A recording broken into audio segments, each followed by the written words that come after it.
All right, here we go with Week 10 college football podcasting. My partner and Alabama fan, resident Bama around here, Jamie Thomas. War Eagle, buddy, how are you? Roll Tide, buddy. Good to see you again. Yeah, I know. I had a little episode last week. People thought I was dead, but the reports of my death were exaggerated. I'm still, I'm still here. The rumors of your demise were greatly exaggerated, or however that goes. The closest I came to dying wasn't what happened later in the week. It was watching Auburn barely by the skin of their teeth pull out a win. That's what nearly killed me. You were on watch Saturday night. I mean the text messages I got from you. I'm glad I was not within throwing distance. That's for sure. And it's one of those things where sometimes I watch the game with people, sometimes I watch it by myself, and Yeah. luckily that was a me at my house by myself game, and thank God. Yeah. If it's two top 10s, Bama's playing another top 10 team, people know not to come around me. So Yeah, you never know what's gonna happen. yeah. There's some games that is just I'm just not supposed to watch them with other people, and I knew that was one of those games, so I just hung out by myself. So we got a couple things to talk about. Big games this weekend. Quickly, we'll hit the rankings and then move on. By the time everybody watches this video, rankings will be kind of a distant history. But Auburn hangs in there with their win, which is good. TCU moves up, or rather, Oregon moves up, and then you got Alabama first one out. That was going to be a toss-up. Honestly, if I were on the committee, I don't know. Just because I'm an SEC person, I think I would have probably put Alabama there. But like everybody's saying, it doesn't matter. If Alabama takes care of business, they're going to be where they need to be at the end of the year. So That's right. I think maybe this will be a little bit of a motivation. Bama has always played a little bit better when they were, kind of on the outside looking in. It's the last two championships that Bama's played in. They kind of got in through some other folks losing.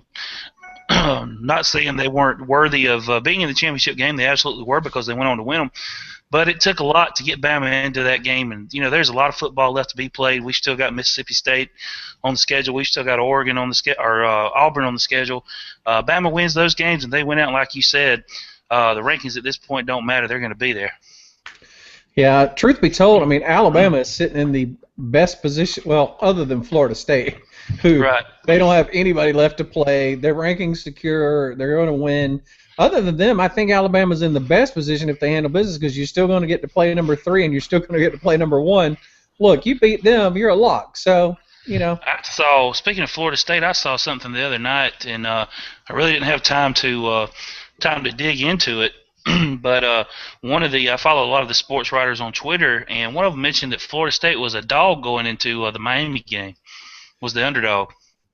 I haven't seen that, but now I did see some talks about they might get upset with this one. But they said the same thing about Louisville.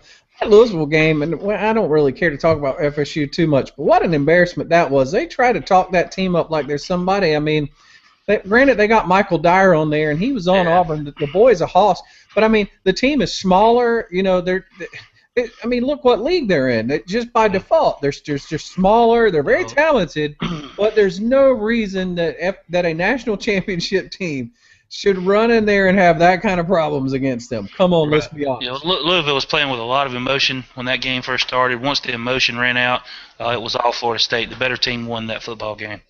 And I did, that the way they are, you wonder if they're going to turn it around every time. Like I was convinced they were going to win, and you texted me, and you go like, "No, they're going to pull it out in the end." But I was starting to wonder, and it makes you wonder how bad I'd like to know how bad FSU is, but we won't know until a playoff game, because they're not going to play anybody. We're just not going to know. I think whoever they play, whether it be, Bama or Auburn or Mississippi State or even Oregon in the first round, I think we're going to see Florida State exit early once it gets down to the Final Four. Yeah, and I'm not hating on them. They are my second favorite team, but God, it's hard for me to like them for every reason. The off the field stuff and the Jameis Winston stuff, and they don't play anybody, and it's sad when they're my favorite team, and it turns my stomach to like them a little bit. But anyway, we'll move on from that. We have a couple of things. You texted me yesterday and said you couldn't wait to do the podcast because you're going to make the case for why Texas A&M is going to come to the Plains. Now, it ain't even a road game. They're going to come over here to Auburn and beat us. Are you for real? I think, and I'm going to catch a lot of flack for this, but I'm going to be called a Bammer, an Auburn hater. Everybody's going to tell me I'm looking through my rose-colored glasses and everything. Brett, I really feel like Texas A&M is going to win this football game. I don't know why. I know you don't know why. Well, they've been struggling. They have been struggling. They beat Louisiana Monroe 21-16. Before that, 3 straight losses, including that just embarrassing loss to Alabama and Tuscaloosa. But I think Kevin Sumlin is a good ball coach. I think he's going to have this team ready for this this big time game in Jordan Hare on Saturday. On top of that, as bad as you hate to say it, I think the Auburn luck train's about to run out. The Auburn's been a very lucky team. Oh, come the on! last couple of years. The luck train. Hey, Nate, tell me a team in college football right now that's luckier than the Auburn Tigers. Well, I remember the 2009 Alabama team when I was at people's houses watching those games, and every bounce and every roll and every close decision went Alabama's way, and I kept saying, God, could y'all be any luckier? The truth is they were lucky, but they were good. The same thing applies to Auburn. Things have been Auburn's way sometimes, but Auburn is a good football team, bro. Look, Auburn is a good football team offensively. Defensively, Texas A&M, Kenny Hill or not, they can put up some points. I know they haven't shown it, didn't show it last week. They didn't show it against Alabama. But I'm telling you, this is a team that Kevin Sumlin is about to turn around. I love you. I love you, man. Because when you're crying on Saturday, there will not be a shoulder here for you to cry on. I love you, man, because you say they can put up some points. They ain't showed it yet, but they can. Well, I just the last couple of games. Well, let's look at them. They beat South Carolina 52-28. That quarterback ain't going to be playing this weekend. He ain't even They going to be beat there. the mighty Lamar 73-3. They beat the mighty Rice 38-10. They beat the mighty SMU 58-6. They put 35 up on Arkansas. Well, I'm just digging myself a hole, aren't I? Wow, you're making no case for this at all, brother.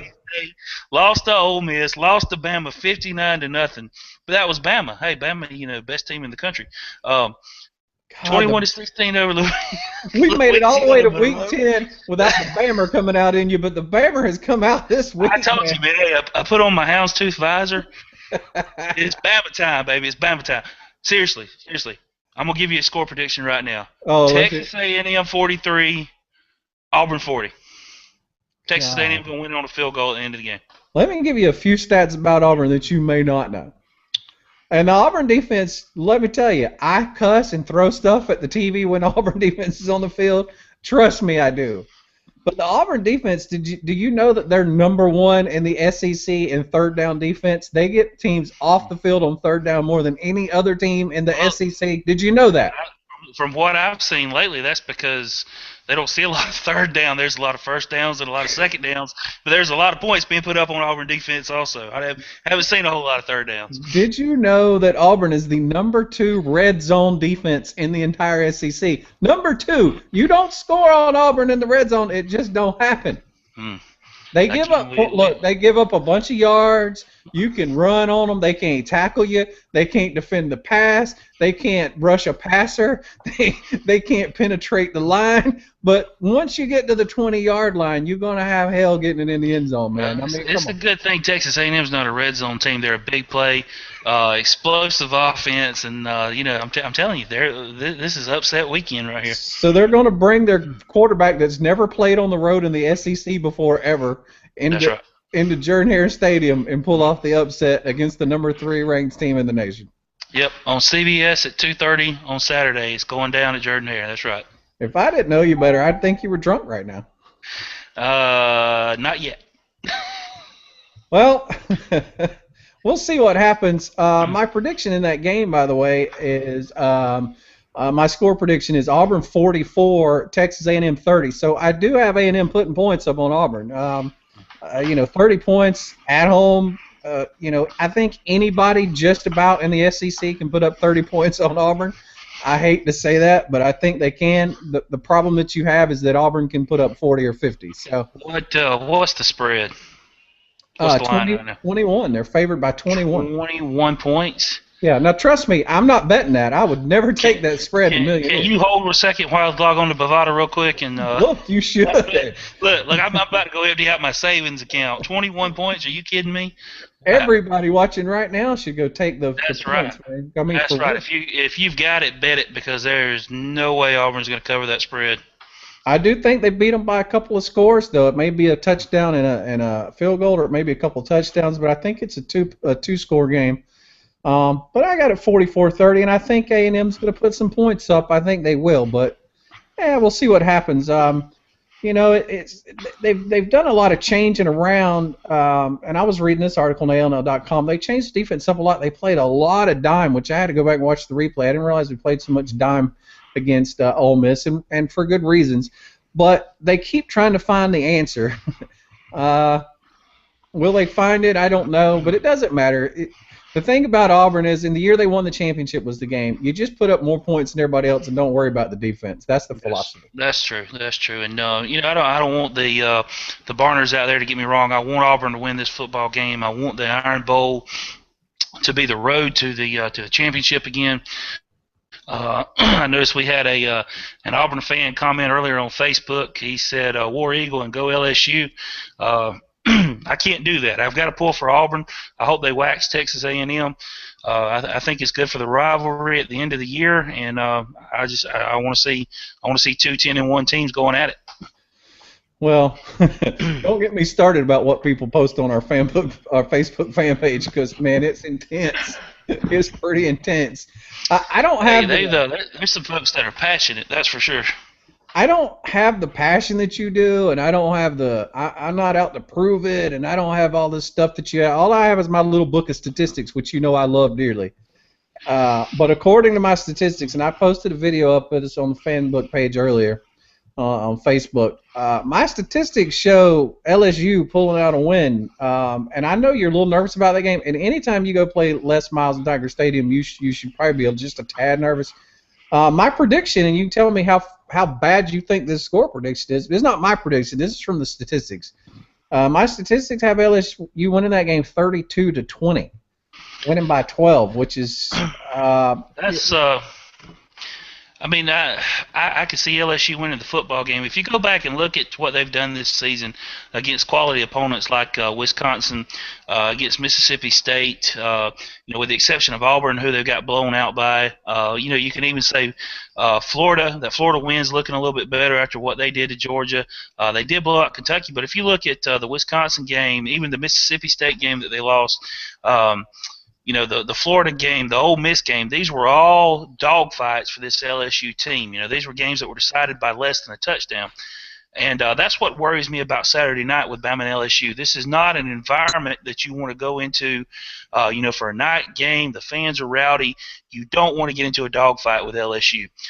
You don't want to have that matchup, Saban calling plays against Miles calling plays. Well, even though I think Saban's a better coach, I think in that situation it works more in Les Miles' favor, because Saban's got everything to gain, and right now LSU's got nothing to lose. They're 7-2, they're out of it. You go in, you get in a dogfight with a team like that, and a lot of times you're going to lose. So if Bama's going to win this football game, they've got to come out, they've got to punch LSU in the mouth right away. They've got to take no prisoners. They need to open it up like they did against Florida, like they did against A&M, not be conservative, and they're going to have to score some points. Yeah, well, I mean, let me tell you the upside to that, and there is a big upside to it and I believe Alabama's going to win the game. I do think there's a potential for it to get close, but I'm going to tell you there's some real big reasons to think Alabama's going to be all right, and the number one reason to me is what has LSU really turned around, because they had a turnaround and suddenly they started looking stronger, and what turned around for them was that running game. I mean, that's what's got them through the last couple of weeks. And there ain't anybody better than Alabama. Did you realize that the next closest team to Alabama in stopping the rush is Florida, and it ain't even close? Yeah. Alabama's only allowing 78 yards a game. I know that. Crazy. It's unreal. I mean, they've really put emphasis on stopping the run. If we could get to where we were stopping the big pass play as well as we were stopping the run, I'd be a lot happier. With the defense. But you're right. LSU's really improved. Fournette, he's averaging 5 yards a carry. The dude's a true freshman. Before he's done at LSU, he's going to be one of the best running backs we've ever seen in the SEC. I mean, the future of the running backs in the West with him and Rock Thomas. Those are two guys you do not want to face. On Saturday. And Fournette, like I said, kind of started out a little shaky against Wisconsin and Sam Houston, but he's been getting more carries. He's like I said, he's averaging 5 yards a carry, 657 yards on 130 something carries. He's a beast, man, and he scares me. He really does. If they can get him moving the ball downhill 4 or 5 yards a carry against Alabama, it's going to be tough to stop LSU Saturday night. Yeah, I think the upside to that is Alabama's I feel like them kind of how I feel about Auburn right now. The way Alabama's firing on. I saw Blake Sims actually got some Heisman love this week. Not a lot, but let me tell you, that kid, from going to where you don't even know who's going to be the quarterback, to him, he had a couple of issues with road games earlier, and once he got that out of his system, him and then you got Amari Cooper, and then all of a sudden the run game started clicking a couple games back. I just don't see how you stop Alabama from outscoring you. I just don't know how you. There's too many weapons. Well, there's a lot of weapons, but Blake is still making some mistakes. I mean, we're 9 games into the season now, and he's we saw it against LSU, or excuse me, we saw it against Texas A&M. We saw it against Tennessee. We've seen it against Florida. There was a couple of plays against Texas A&M. We were already up by a couple of scores, but he made some throws that could have completely changed the momentum of the game. We saw in the A&M game he hit an A&M defender right in the hands one time. We saw in the Tennessee game he hit a Tennessee defender right in the hands one time. Had they been able to hold on to that ball and either swap the field or take it for a pick six, it could have changed the outcome of the game. So Blake's going to have to play solid football. We need to see the Blake Sims, that doesn't make mistakes. That's going to throw the ball, 34 times. We're used to seeing him that high, 75% completion rate, but he cannot put the ball in the hands of those LSU defenders because they're good enough. If they get close to it, they're going to take it to the house for 6 points. Well, we'll see how it pans out. I'm not worried about either game, and I'm like you. I want Alabama to win. I like Les Miles in press conferences, but I don't like him as a coach. Yeah. I love to watch him in press conferences. The dude's a trip. I hate LSU. I hate LSU almost as bad as I don't hate Alabama. I can't say that, can I? Sure you can. So, I really hope they win. You the one came in here gung-ho predicting this huge upset by A&M. What the crappiest team in the SEC? Who's worse than A&M in the SEC? Who? Arkansas. Vanderbilt. Vanderbilt is worse. 50% of the teams in the Eastern Division. Well, everybody, the East sucks. Come on. I get that feeling. I hate to be that guy that says Auburn's going to lose, but I get that feeling every now and then, and it's just hard for me to understand it. But I have to embrace it because I've seen it so many times. I'm telling you, Texas A&M is going to beat Auburn this Saturday. You hate to be that guy, you say. I hate to be a Bammer like I am, but I'm going to be it anyway. Roll Tide. True Colors is coming out, Jamie Thomas. I bleed crimson, but like I said, not maroon. I don't bleed maroon. I want Auburn to win this game. All right. I got that feeling, man. You can't. And I'm gonna tell you what. I'm gonna go empty out my savings account, and I'm putting the house on that 21 points. Oh, and you should. That's ridiculous. It's one of the most ridiculous things I've ever seen. Apparently, whoever made that line has not ever seen the Auburn defense play. Yeah. I encourage them to watch a game, maybe. Anyway, we'll see what happens, man. Good podcast. I had a lot of fun, buddy. We'll come back and recap, and good luck this weekend at War Eagle. All right, roll Tide, buddy.